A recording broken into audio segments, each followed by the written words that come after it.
The Democratic Party line treats voter fraud as little more than a GOP fever dream, yet the party's presidential candidate Joe Biden spent decades of his career sounding the alarm about it. Biden, the Democratic standard-bearer, consistently shared GOP concerns about voter fraud during his 36 years as a United States Senator from Delaware.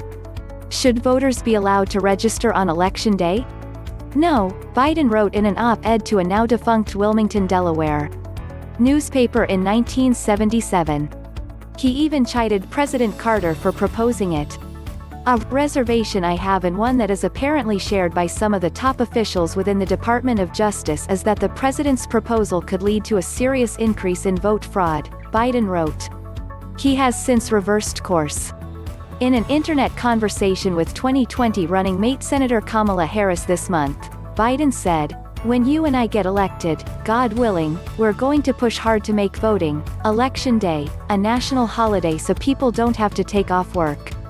There should be same-day registration." Voter fraud has become an increasingly partisan issue in recent years. Republicans have warned that mail-in ballots, same-day registration and lack of voter ID laws create ripe opportunities for liberal mischief.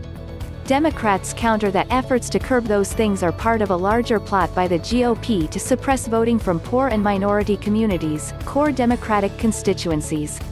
Voter fraud is, by and large, a myth, said Georgia Democrat and one-time Veep candidate Stacey Abrams in April. Senator Bernie Sanders has called President Trump's warnings of coming fraud delusional. DNC boss Tom Perez has mocked that, "You have a better chance of getting struck by lightning than finding it." Biden has derided White House fears of mail-in ballot fraud as unfounded, despite evidence of how easily mailed votes can be tampered with. He's already trying to undermine the election with false claims of voter fraud and threatening to block essential COVID assistance if any extra funds go to the U.S. Postal Service, the former vice president claimed about Trump during an April online fundraiser. What in God's name was that about other than trying to make it very hard for people to vote? Throughout the 1980s and 1990s, Biden worked closely with now Senate Majority Leader Mitch McConnell to stiffen penalties for voter fraud. In 1988, the same year his son's drug record was being expunged, Biden introduced the Anti-Corruption Act, which McConnell co-sponsored.